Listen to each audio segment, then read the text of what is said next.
devinez quoi? Nous sommes en janvier et donc nous allons parler d'alcool. Pas de la maladie alcoolique, mais des habitudes de la majorité de la population et de la manière dont l'organisme métabolise cette substance. 85% des habitants de Suisse, âgés de plus de 15 ans, consomment des boissons alcoolisées plus ou moins régulièrement. Et là, on vient de vivre une période particulièrement riche en occasions. D'où la mode récente de faire une pause en janvier, histoire de lui dire merci pour le travail qu'il accomplit toute l'année à ce pauvre foie en lui laissant un répit d'un mois. Quel est le parcours de l'alcool entre le moment où vous portez le verre aux lèvres et celui où il est éliminé? Et comment nos organes réagissent à l'arrivée de l'éthanol, puisque c'est cette molécule qui est à la base de toute boisson alcoolisée, que ce soit la bière, le vin ou les spiritueux? Pour que ce reportage ne se transforme pas en un cours de chimie organique, Vanessa Goetelen et Laurence Froidevaux ont imaginé un dispositif à la fois ludique et instructif que nous allons découvrir tout de suite.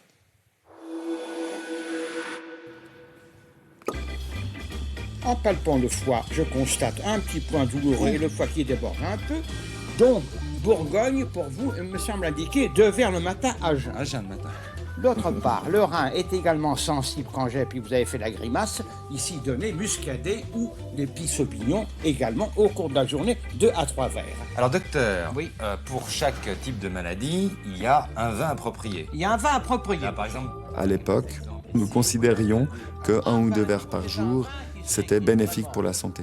Donc il y avait ce French paradoxe dont on parlait beaucoup à la fin du XXe siècle, que pourquoi est-ce que les Français faisaient moins d'attaques cérébrales, d'infarctus que d'autres personnes dans d'autres pays d'Europe. Et on a à un moment donné attribué cela à la consommation de vin rouge ou d'alcool en France. Aujourd'hui, au XXIe siècle, on sait que tout cela relève du mythe. On aimerait bien pouvoir se dire qu'une boisson, une drogue légale, dans le fond, que beaucoup de personnes apprécient, soit également bonne pour la santé, mais c'est pas le cas.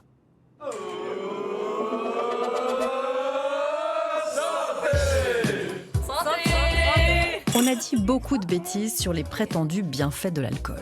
Parce que ça nous arrange, que les lobbies sont très influents, et parce que l'humain, depuis la nuit des temps, adore accompagner de ce précieux liquide tous les moments importants de la vie. Qu'importe le flacon, pourvu qu'on ait l'ivresse.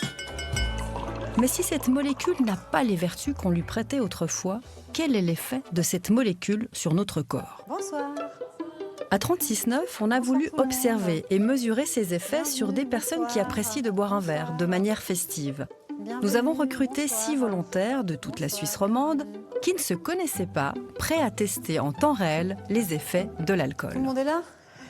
On vous a choisi parce que chacun, à votre manière, chacune, vous représentez une consommation d'alcool ordinaire, sans problème, dans laquelle vraiment beaucoup de monde peut se reconnaître.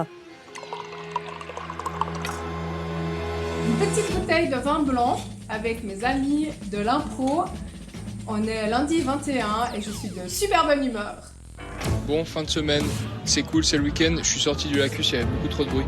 Pour changer, une IPA, la meilleure bière. Santé!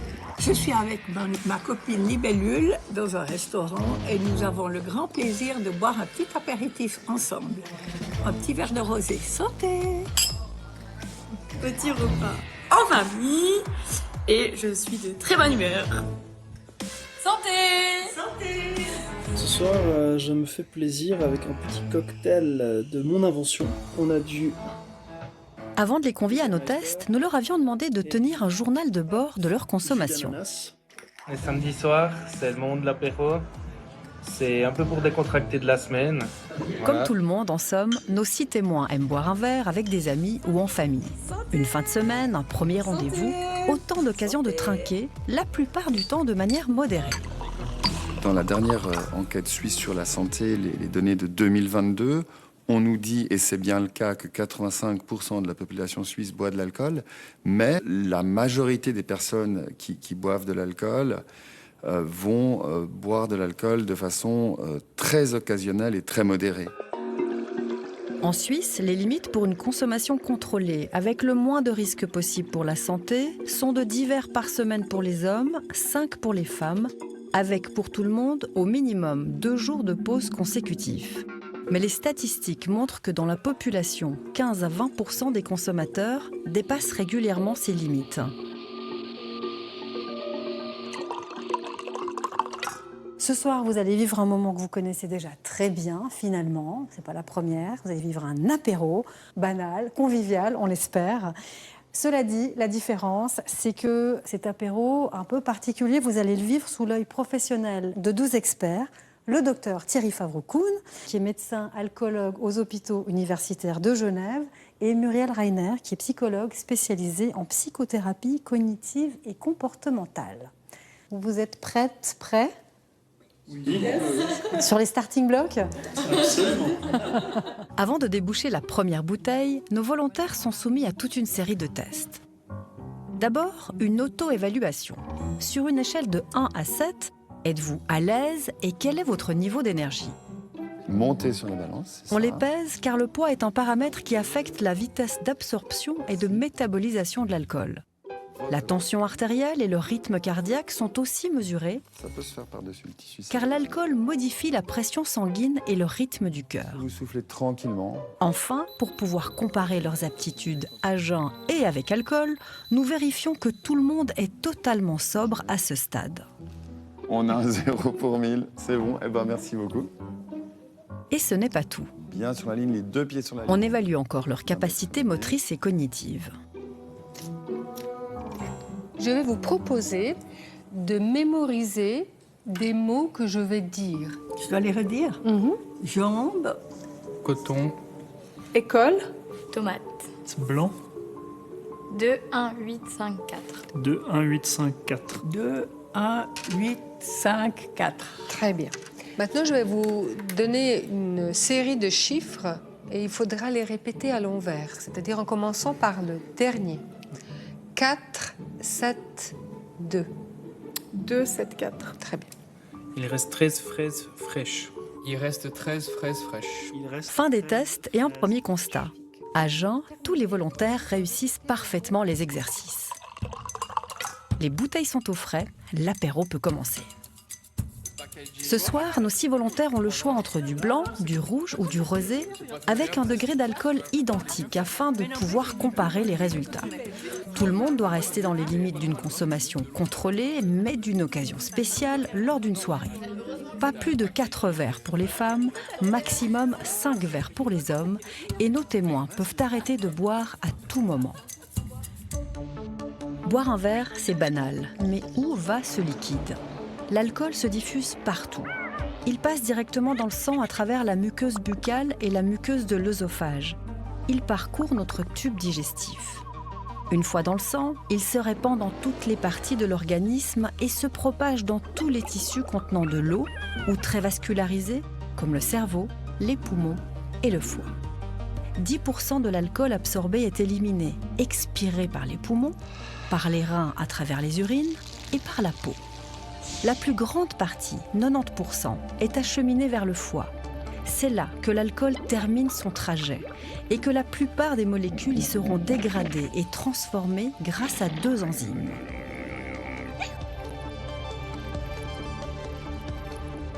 L'alcool, là, il va être transformé, une molécule d'ailleurs assez toxique pour le corps.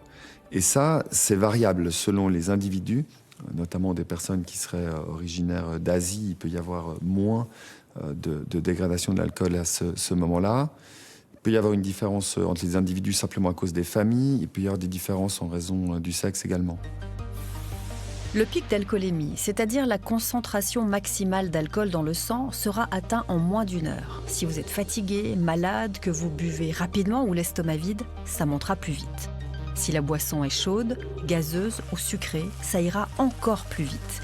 Et contrairement aux idées reçues, les verres d'eau vous hydrateront, mais ne feront pas du tout baisser votre alcoolémie.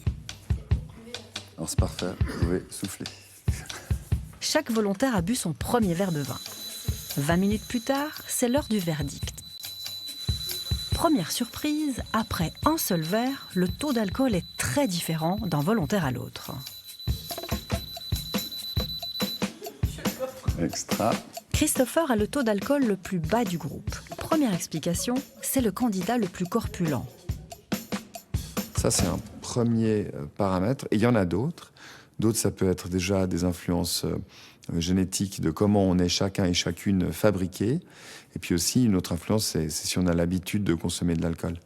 C'est-à-dire que plus les personnes consomment de l'alcool régulièrement, plus le corps s'adapte dans une idée de protection, hein, d'être moins exposé à un taux d'alcool élevé. Et plus les enzymes, notamment au niveau du foie, vont fonctionner vite. Et plus l'alcool va être rapidement métabolisé.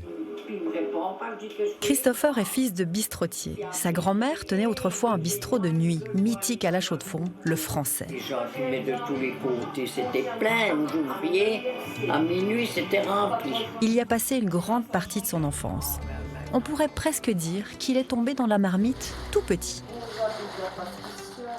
Alors la première fois que j'ai bu de l'alcool, ça remontait plus ou moins à mes 10 ans, 11 ans.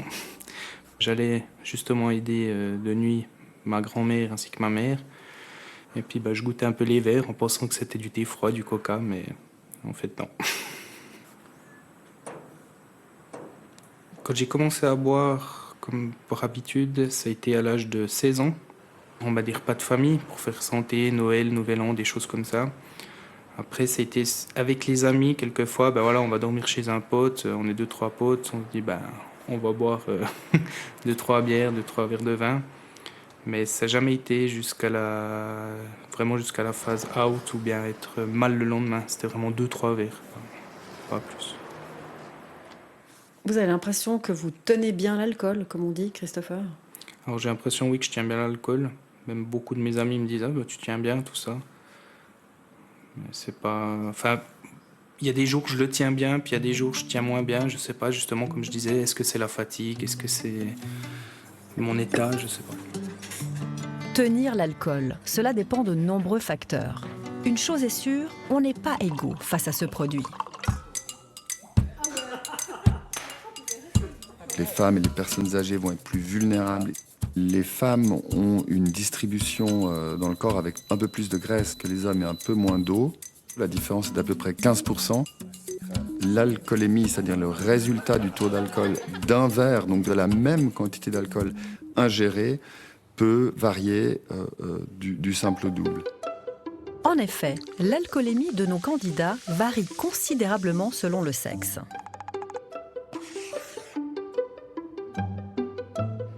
Si je vous dis qu'après le premier verre, Simone, vous étiez 2 fois plus alcoolisée qu'un de vos camarades de sexe masculin, avec la même quantité. Ah oui? 2 fois plus? Simone a 78 ans. Elle aime faire son jardin, cuisiner, recevoir et boire un verre ou deux avec ses copines.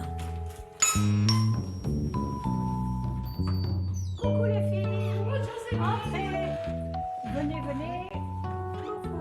Pour moi, comme personne âgée, l'alcool me permet de sociabiliser plus facilement, de parler aux gens plus facilement parce que les autres boivent aussi un verre d'alcool, donc c'est du partage. On partage plus facilement un verre de vin qu'une tasse de thé. Et voilà. Quel effet ça me fait l'alcool? Si je bois un petit peu trop, je me sens pas très bien le lendemain, donc j'évite. Santé! Par exemple, j'ai le cœur qui bat trop fort. Je me sens oppressée. C'est pas la peine, quoi. C'est pas gai. Ce que je me rends compte aussi, c'est que je vieillis et que peut-être mon organisme accepte moins, donc il faut peut-être faire attention. Vous croyez pas que des fois on boit quand même un tout petit peu trop? Si. Quand on fait les repas. Chez moi? Chez toi? Même chez moi, parce qu'on prend l'apéro, on boit en mangeant. Heureusement qu'on ne le fait pas trop souvent.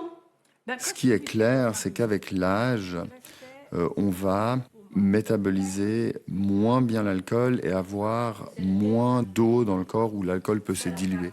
Donc on devient de plus en plus vulnérable à l'alcool, de plus en plus susceptible aux effets de l'alcool. C'est pour ça d'ailleurs que les limites de consommation à faible risque sont à peu près 2 fois plus basses chez les personnes au-delà de 70 ans par rapport aux personnes plus jeunes. Si on respecte ces recommandations, les limites préconisées lors d'occasions spéciales pour les femmes adultes sont de 4 verres maximum. Mais les femmes de plus de 65 ans devraient se limiter à 2 verres seulement. Lors d'une soirée, vous buvez environ combien de verres? Oh, alors, même, disons, dans une grande soirée, un grand apéro, maximum 4-5. Et vous vous sentez comment après 4-5 verres? Heureuse. Parce que c'est une soirée au commun. Vous vous fixez des limites? Non, ça vient tout seul. Le dernier repas chez Rosemary, c'est le repas où on a le moins bu. Mais C'est peut-être parce que t'étais pas là. Je suis venue Alors, après. Pas toujours facile de se freiner avec l'alcool. En Suisse, plus on vieillit, plus on boit. Un bon quart des aînés boit tous les jours, ce qui représente déjà une consommation à risque. Et depuis quelques années, la part de femmes âgées qui boivent trop est en augmentation. J'ai des connaissances à la retraite qui ont commencé à boire toutes seules le soir, un peu, beaucoup trop. Oui. Et je pense que c'est difficile pour ces personnes-là de se raisonner et de faire autrement. Et voilà, c'est comme ça. Vous l'expliquez comment? La solitude, la peur, je sais pas, la solitude en tout cas, oui.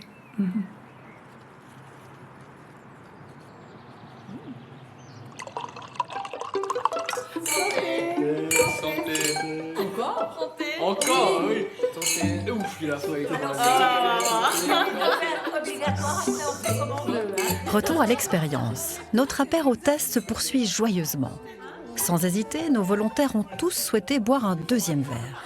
Tout le monde est désormais plus détendu, plus familier. Il y a des rires et les discussions sont animées. D'un parti politique ou je sais pas trop. Sans vouloir te vexer. Hein. Tu me vexes pas, je suis navrée que tu sois aussi ignare, jeune homme. Plus que l'alcool, c'est l'ivresse qui en découle, qui est quelque chose de recherché, une sorte d'euphorie ou de joie décuplée par l'effet de l'alcool. Il y a aussi le fait d'être un peu tous dans le même état, c'est-à-dire que s'il y a une altération de comment on fonctionne, bah, tout le monde est à la même enseigne. Alzheimer, ça aide. Hein. Ah ouais? Pourquoi on se sent bien dans un premier temps quand on a bu de l'alcool? Ce soir, ce n'est pas uniquement la bonne ambiance de notre apéro qui en est responsable. C'est l'effet de la molécule sur notre cerveau. Comme beaucoup de substances pharmacologiques, l'alcool, de façon très très importante, il passe partout dans le cerveau. Donc c'est une molécule qui passe à travers ce qu'on appelle la barrière hémato-encéphalique, la barrière entre le sang et le parenchyme cérébral. Donc ça passe très très facilement et ensuite ça passe dans toutes les cellules, à travers toutes les membranes. C'est vraiment la propriété de cette molécule d'avoir pas un effet mais 1000 effets. 1000 effets simultanés dont voici les principaux. L'alcool a un effet calmant. Il agit comme un dépresseur du système nerveux central. Cela amène une sensation de détente, de réduction du stress et de l'anxiété. Un effet perturbateur. Il affecte des zones spécifiques du cerveau, comme le cervelet qui contrôle les mouvements et l'hippocampe responsable de la mémoire. La boisson altère la coordination, la marche et la capacité à parler distinctement.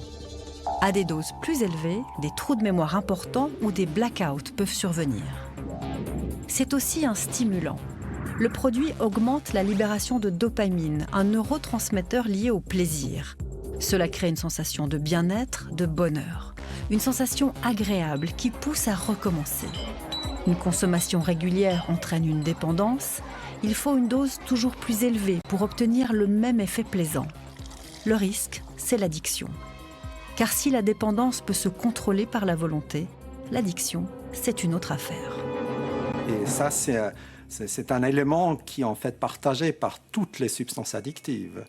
Donc toutes ces substances addictives, si c'est les opiacés, l'héroïne ou alors la nicotine, mais aussi l'alcool, ça augmente cette dopamine et ça renforce le comportement, ça laisse une trace de mémoire qui ensuite peut déclencher le craving, ce désir irrésistible de recommencer à boire. Mais de toute façon, ça met Annie. Tout va bien? Mais oui. Est-ce que vous auriez envie d'un autre verre? Oui. Volontiers. Très volontiers, s'il vous plaît. Bah, j'entends pas fini, mais... Difficile de résister à un troisième verre. Parfois, on se jure qu'on ne boira pas, mais ce n'est pas si simple. Si vous craquez, c'est ce fameux système de récompense qui vous joue des tours. Ah non, ça c'est les vieux Je sais que je peux boire quelques verres comme ça en soirée, ça passe bien, mais au-delà, je vais avoir des nausées, des vomissements, ou bien je peux passer vraiment des très mauvaises nuits. Voilà. Donc en général, je devrais pas arriver à cet état-là, mais je suis faible quand je suis avec des amis. Vous avez déjà eu une méchante gueule de bois? Ouais, bien sûr. Ouais. Je me suis vraiment dit plus jamais de ma vie. Je bois pas, parce que je sais très bien que je vais mal tenir, mais plus jamais de ma vie je me prends une cuite comme ça. Pari tenu. Bah oui, ouais. Non, Jusqu'ici. pour le moment, en tout cas, c'était il y a quelques mois, donc je garde encore un souvenir assez méchant pour pas aller jusqu'à là. Est-ce qu'il y a des choses que vous avez osé dire ou osé faire avec de l'alcool que peut-être vous n'auriez pas osé dire ou faire sans alcool? Oui, bien sûr, j'ai eu des petits moments avec l'alcool qui sont pas très glorieux. La personne nous plaisait peut-être pas en début de soirée, puis avec l'alcool, il y a beaucoup de choses qui sont plus simples, qui sont peut-être plus belles, qui a peut-être plus de paillettes aussi, et puis voilà quoi. Il y a eu des regrets parfois? Non, pas de regrets. Avec un verre ou deux, on réfléchit déjà moins bien ou on peut agir de manière impulsive. En cause, notre cortex préfrontal, une région clé, responsable de nombreuses fonctions exécutives comme la prise de décision, le contrôle de nos impulsions, la planification et le raisonnement. Les connexions neuronales sont ralenties. Nos émotions deviennent plus intenses, moins maîtrisées, avec des réactions excessives. On peut devenir agressif ou au contraire un peu trop confiant. Et c'est souvent cet effet de l'alcool qui est recherché, renforcer notre confiance. Dans la vie de Maurane, une foule d'activités. Ses vaches, du sport, de la fanfare, des amis. Une vie épanouie et bien remplie. Mais quand elle était plus jeune, Maurane n'a pas toujours eu confiance en elle. J'étais pas forcément la plus belle des adolescentes du Val d'Anubier à l'époque. Et puis d'avoir un verre dans le nez, je me sentais déjà un peu plus jolie. Et ça me permettait d'être un peu la faux-folle et puis d'être beaucoup plus rigolote et puis un peu plus abordable. J'ai pas mal remis ça en question en fait. Et maintenant, je bois surtout pour partager. Salut! Ça va? Ça va et toi? Ces dernières années, la consommation d'alcool a augmenté dans la catégorie des 15-24 ans, en particulier chez les jeunes femmes. Vous êtes vraiment pompette, vous allez aux toilettes et vous vous regardez dans le miroir et vous jaugez votre taux d'alcoolémie. Ça vous arrive pas? Moi, des fois, je me regarde et je suis là, ok, j'ai un œil qui parle là, un œil qui parle là. On va boire un verre d'eau. Je suis beaucoup plus tactile envers les personnes, mais c'est surtout envers les personnes que je connais. Et avec ces personnes-là, je sais que il y a les limites qui sont posées et puis il n'y a rien. Sinon, il pourrait y avoir des signes que toi t'interprètes ou que l'autre interprète et puis alors que tu veux pas. Et... C'est vrai que quand t'es un peu désinhibé, tu danses, tu fais la fête, tu vas discuter avec tout le monde. Et puis c'est vrai que des fois les gens ils analysent pas ce que tu voudrais vraiment dire. Toi t'es juste là, non en fait moi je profite de ma soirée. Et puis les gens ils voient des fois ça comme une porte ouverte. Porte d'entrée, ouais. Alors des fois ça te va très bien et puis des fois on sait que il faut discuter et puis que ça peut être un peu plus compliqué. Mais heureusement qu'il y a les potes. Non, c'est clair. En effet, l'alcool est ambivalent. Côté face, la joie, la détente. Côté pile, une désinhibition parfois excessive, de la drague lourde ou des lendemains qui déchantent douloureusement. Ça m'est aussi arrivé d'avoir des grosses cuites pleureuses, hein. Je mens pas, ça c'est vrai. Mais avec le recul et quand j'analyse, je me rends compte que c'était des moments dans ma vie où j'allais vraiment pas très bien. Il y a eu un moment dans ma vie où il y avait cet alcool qui m'a permis un peu de noyer le poisson d'un événement que j'ai vécu qui était assez marquant. Et puis au début, il y avait ce côté festif, hyper joyeux, où je rencontrais plein de monde, j'allais tout le temps aux apéros, etc. Mais quand je rentrais chez moi, souvent je pleurais ou c'était vraiment très difficile. Et puis en fait, je me suis rendu compte que le problème que j'avais, il était pas réglé. Et puis c'est en partie, mais pas que, grâce à l'alcool que je me suis rendu compte de ça. Ma relation à l'alcool, je la définis à l'heure actuelle comme claire. Tant que c'est pas un outil pour gérer mes émotions. Et je pense que c'est un peu là la clé. C'est de savoir, est-ce que l'alcool j'en prends parce que j'ai envie ou est-ce que j'en prends parce que j'en ai besoin. L'alcool, comme d'autres substances psychotropes d'ailleurs, a vraiment très souvent un double visage. Le plaisir, l'euphorie ressentie sur le moment va potentiellement assez rapidement être remplacé par une forme un petit peu de fatigue ou même de blues ou de tristesse. Donc chacun et chacune doit vraiment, je pense, se connaître, savoir comment on réagit et bien réaliser qu'avec l'alcool, oui, comme avec d'autres consommations, dans le fond, rien n'est gratuit.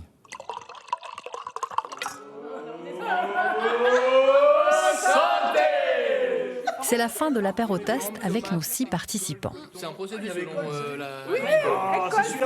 Ce soir, ils et elles ont bu entre 4 et 5 verres de vin, le maximum préconisé pour les occasions spéciales. Ils sont joyeux, désinhibés, pris dans leur conversation. Mais on a encore quelques tests à leur soumettre.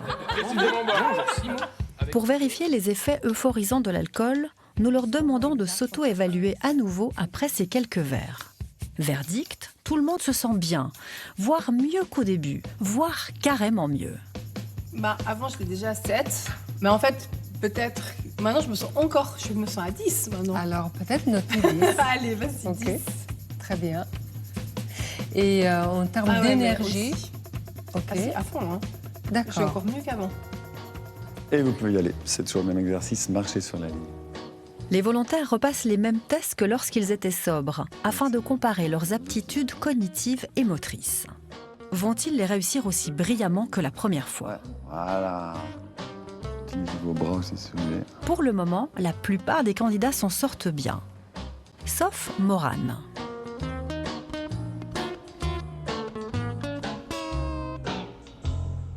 J'ai aussi remarqué que ma motricité, elle change complètement en fait. Je me sens moins dans l'espace. J'ai l'impression que je suis plus petite que ce que je suis normalement. Pourquoi la perception de Morane est-elle altérée ? La réponse se trouve à l'arrière du crâne, dans son cervelet, une région essentielle au contrôle de la fonction motrice. Sous l'influence de l'alcool, le cervelet est perturbé, ce qui entraîne des mouvements maladroits, des problèmes d'équilibre. Les temps de réaction et les réflexes sont considérablement ralentis. Le risque de chute ou d'accident augmente. Vous êtes senti un petit peu enivré ? Lors des tests, non. Mais objectivement, je devais l'être. Mais non, je ne me suis pas sentie. Si nos volontaires sont moins performants, cela s'explique par leur taux d'alcool. Testés après avoir bu 4 verres de vin, Morane et Simone ont le taux le plus élevé. À 0,58, Morane ne pourrait pas prendre le volant. L'éthylotest révèle d'autres surprises. Avec un verre supplémentaire, l'alcoolémie d'Elio et de Christopher reste très en dessous de celui des femmes. À se demander si l'alcool leur fait le moindre effet. Passons maintenant au test cognitif. Et j'aimerais aussi que vous les répétiez après que j'ai fini de les énoncer. Vous êtes prêtes ? Visage, velours. Visage, velours, église. Jusque-là, leur mémoire à court terme semble intacte. Enfin, presque. Ça peut être premier. Bon, il y avait velours, visage... Marguerite, église. Et il en manque toujours un. Pour les chiffres, ça se complique. 8, 4, 1, 5, 2. 8, 1, 4, 8, 1, 4, 5, 2. 8, 1, 5, 4, 2. 8, 4, 5, 1, 2.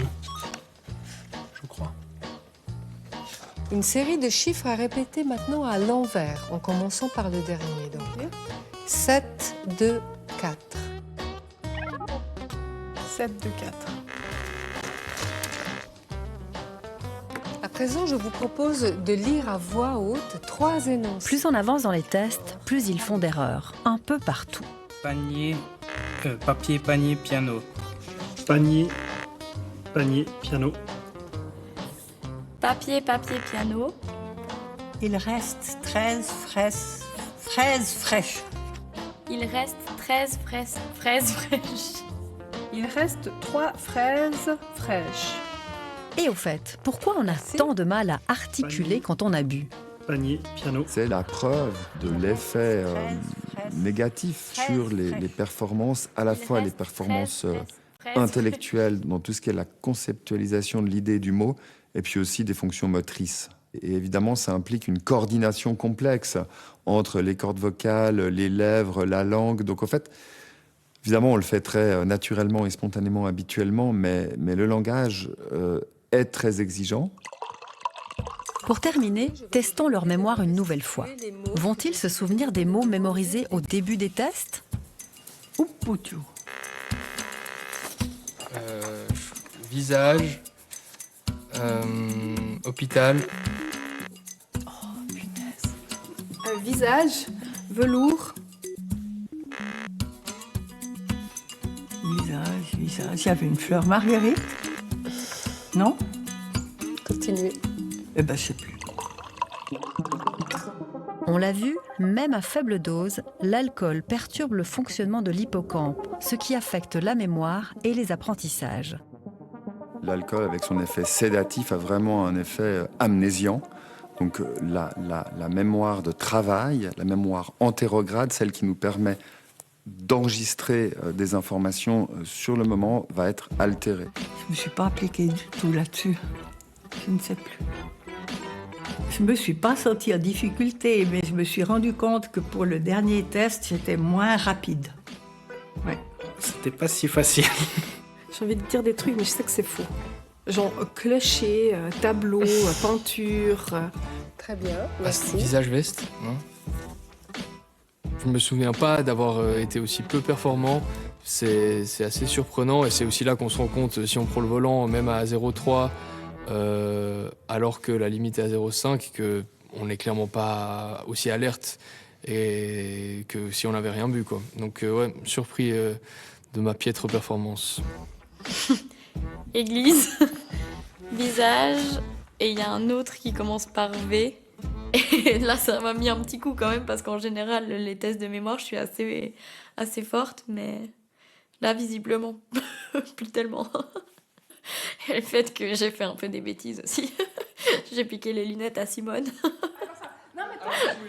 Un petit peu des bêtises en coulisses. Je prends l'air sérieux de Simone. Mais je sais pas si c'est à cause de l'alcool ou grâce à l'alcool que je suis comme ça, ou si parce que maintenant on se connaît. Ça donne tellement la confiance. La confiance en soi quand on boit de l'alcool. T'as encore plus l'air débile que ce que t'es vraiment. Voilà. Il y a un petit côté paradoxe autour de cette thématique. Et puis, du coup, venir ici, ça provoque en moi une réflexion.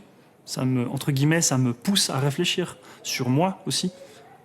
C'est quoi ma consommation d'alcool? Est-ce que je suis à l'aise avec ma consommation ou pas? Ouais, ça me fait réfléchir. Donc, c'est intéressant. Car ce qui peut paraître anodin, parfois drôle, dans une soirée festive, peut s'avérer dangereux, que ce soit dans une voiture, lors d'un examen ou d'une discussion qui tourne mal. C'est l'heure du bilan. Après avoir bu, pour prendre une décision, on va dire, réelle, donc importante, je pense pour moi-même, c'est mieux quand même de la prendre sans avoir bu, même si ça me fait descendre certaines barrières, que je me dis « Ah oui, mais ça peut être une bonne idée, etc. » Je pense qu'il y a quand même une partie face cachée qu'il ne faudrait pas que je fasse en ayant bu. Je trouve que c'est assez important de pouvoir oser en parler et puis oser être assez honnête avec soi-même en fait par rapport à ces consommations-là. Je pense que c'est important de faire le petit point à l'intérieur de nous pour savoir où est-ce qu'on en est vis-à-vis de ça.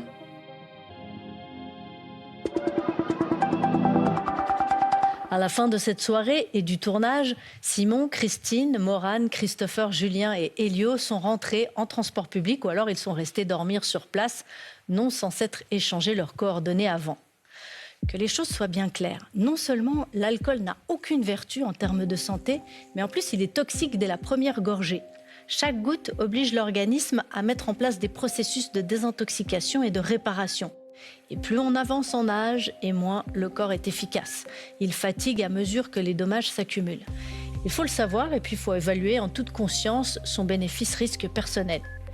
Il existe aussi une grande variabilité biologique. On l'a vu dans les tests. Certaines populations dans le monde, notamment en Asie, ont un déficit héréditaire en alcool déshydrogénase. C'est le nom de l'enzyme qui dégrade l'alcool. Le résultat, ce sont des bouffées vasomotrices, le visage et le cou qui deviennent tout rouges, de la tachycardie, des nausées et un méchant mal de tête. Ce n'est pas très marrant, mais l'avantage est que l'alerte est tout de suite donnée, car chez les personnes qui ne produisent pas cette enzyme, l'ivresse survient toujours avec la même quantité d'alcool, c'est-à-dire souvent pas grand-chose, donc pas de risque de devoir augmenter chaque fois la dose pour le même effet, comme c'est le cas pour les personnes qui sont dépendantes. C'est en quelque sorte une protection naturelle contre la maladie alcoolique due au hasard de l'évolution. Ce qui est certain, c'est que chaque diminution, chaque pause est une chance pour le foie, le cerveau et tous les organes. Arrêter 4 semaines consécutives est un bon moyen, d'une part, d'évaluer son rapport à l'alcool. Si on n'arrive pas, c'est qu'il y a un petit problème et que ça vaut la peine de l'empoigner. Et d'autre part, c'est aussi l'occasion de ressentir les effets positifs d'une pause, même s'ils restent souvent subtils. Elio, le plus jeune de nos volontaires, a d'ailleurs accepté de relever le défi de vivre 1 mois sans boire une seule goutte d'alcool à l'issue du tournage. Il a filmé ses 4 semaines d'abstinence pour nous. 2 novembre, premier jour donc, du challenge du mois sans boire. J'ai une crémaillère ce soir chez des amis et ça commence au supermarché. Donc j'ai acheté de la bière sans alcool et quelques autres sodas pour tester. Donc il n'y a pas que des points négatifs, ça nous fait aussi découvrir des choses. Donc je vous tiens au courant. Elio est étudiant, passionné de musique et de nature, très sportif, bien entouré. Il a commencé à boire à l'adolescence, comme la plupart des jeunes en Suisse. J'ai jamais fait de grosses conneries avec l'alcool, mais il y a des moments où le lendemain on se dit un peu j'ai peut-être un peu abusé, la tête elle est lourde, on est fatigué. Mais quand j'étais plus jeune, de mes 15 à 18 ans, j'ai fait des grosses soirées assez arrosées, quoi. À l'image de nombreux jeunes adultes de son âge, Elio a déjà ses petites habitudes. Et il n'est pas le seul. En Suisse, 4 jeunes sur 5 boivent de l'alcool. Mais leurs pratiques ont changé ces dernières années. L'apéro de fin de journée, la petite bière quotidienne ont été remplacés par des bitures ponctuelles. Or, le cerveau des jeunes, encore en développement, est particulièrement fragile. Si on considère uniquement des éléments physiologiques et médicaux, le message est clair. Il ne faudrait pas boire d'alcool avant l'âge de 25 ans. Avant 25 ans, le cerveau, encore en maturation, est particulièrement vulnérable aux substances toxiques. Une consommation d'alcool, avant cet âge-là, va augmenter le risque de mal gérer les consommations, soit de consommation excessive, peut-être d'épisodes de consommation mal gérés, ou voire encore pire, d'une dépendance à l'alcool. Bon, ça fait 1 semaine que le défi a commencé. Pour l'instant, tout se passe bien. Hier, c'était la journée la plus compliquée. J'avais un anniversaire, donc c'est toujours plus compliqué. Mais sinon, tout se passe bien et je vous tiens au jus. Bon, ça fait 2 semaines que j'ai commencé le mois sans alcool, le défi. Pour l'instant, tout va bien. Le seul moment où c'est un peu dur, c'est quand j'étais à un anniversaire où il fallait sociabiliser avec des gens que tu connais pas forcément. Si eux, ils boivent de l'alcool, tu peux te sentir un peu en décalage. Mais sinon, tout va bien. Niveau énergie, c'est cool parce que même si tu es un peu pompé, tu as une soirée, pas forcément bourré, le lendemain, tu peux un peu avoir mal à la tête, un peu moins d'énergie. Alors que là, j'ai même pas à y réfléchir en fait. Et ça, c'est cool niveau énergie. On retrouve Elio à mi-parcours. Jusqu'ici, il a bien tenu. Sa confiance en lui se renforce, d'autant qu'il constate déjà les premiers effets bénéfiques sur sa santé, ce qui le motive à continuer. Mais l'enfer, c'est bien connu, c'est les autres. Le plus difficile, ça a été de faire face aussi aux autres qui disaient « Ah, mais pourquoi tu t'arrêtes de boire, t'es pas alcoolique, t'as pas de problème ». La première soirée quand j'ai arrêté de boire, il y avait des gens qui me tenaient un verre en mode « Tiens, un verre de champagne », alors que j'avais même pas demandé de me verser un verre de champagne, ou ils m'avaient même pas demandé « Ah, mais tu veux un verre ». Faut vraiment avoir du courage, quoi, de dire « Non, je bois pas ce soir », et faire face aussi aux autres, quoi. Pour changer son comportement par rapport à l'alcool, il est important d'être conscient de son propre comportement, de ce qui fait que c'est devenu une habitude, sans que ce soit nécessairement quelque chose de pathologique ou de grave. L'idée là derrière, au fond, ce serait de rester libre de ses choix et de ne pas faire juste comme les autres, même si faire comme les autres, c'est rassurant. De l'autre côté, la responsabilité qu'on a vraiment, c'est vis-à-vis de nous-mêmes et de nos choix. Donc le mois est fini, franchement super expérience, niveau énergie c'était super cool et c'est là qu'on se rend compte comment l'alcool est énergivore même si on n'en boit pas des quantités énormes. Niveau sommeil, mémoire, je pense que c'est assez dur à quantifier sur un mois et j'ai toujours eu un bon sommeil donc c'est un peu compliqué. Et les réactions autour de moi ont toutes été super positives, les gens étaient admiratifs, curieux aussi de mon expérience. Donc c'est super positif, je suis super content d'avoir fait ça et d'avoir aussi été entre guillemets un peu poussé avec cette expérience faite pour l'émission. Donc super content du résultat et super content de comment j'ai tenu aussi parce que pendant un mois, on a tellement d'occasions socialement, etc. de boire que franchement le résultat est super satisfaisant, je suis super content. C'est démontré que les personnes qui arrivent au bout d'un mois sans alcool vont majoritairement avoir une consommation moins élevée durant les mois et l'année qui suit. Il peut bien sûr y avoir des bénéfices sur le poids, puisque l'alcool est très calorique. Il y a des bénéfices également tout à fait clairs sur la santé cardiovasculaire, sur la tension artérielle, et puis sur le foie. Il y a certainement un bénéfice aussi, surtout si on répète l'expérience plusieurs années sur le risque de cancer, au bout du compte. On se rencontre aujourd'hui. Dernier bilan avec le médecin. Elio a constaté des bienfaits rapides sur son énergie, son sommeil et sa concentration. Mais l'idéal serait de changer ses habitudes en profondeur et de les consolider pour l'avenir. Cette expérience, est-ce qu'elle vous a permis vraiment de redécouvrir quelque chose ou c'est quelque chose que vous aviez encore pas mal en tête? Je vais peut-être plus réfléchir et pas juste consommer parce qu'il y a de l'alcool, mais vraiment me dire « Ah là, j'ai envie d'un verre, j'en consomme », mais pas forcément « Il y a un apéro, je bois fort ». Enfin, même si j'ai pas envie, j'en bois. Bravo encore pour cette chouette expérience que vous avez faite et réussie. Et puis tout de bon pour la suite. Merci beaucoup. Pour votre santé et le reste. Plus la pause se prolonge et plus les bénéfices augmentent et s'installent. Il faut 4 à 8 semaines pour que le foie se régénère, les graisses corporelles diminuent, le risque de maladies cardiovasculaires, de cancer, de diabète et de toutes sortes d'autres pathologies s'éloigne, la qualité du sommeil et du système immunitaire augmente, l'humeur et la fertilité s'améliorent. Bref, il faut voir le verre à moitié plein. On renonce à un plaisir, mais en contrepartie de sacrés avantages. Bien sûr, renoncer coûte bien plus aux personnes qui consomment depuis longtemps qu'à un jeune adulte comme Elio. Et c'est déjà la fin du magazine Santé. On ne va pas lever de verre à la vôtre de santé, mais toute l'équipe de 36.9 vous la souhaite bonne, vous dit merci de nous suivre en nombre et vous attend pour la prochaine édition. D'ici là, prenez soin de vous, des autres et de la planète.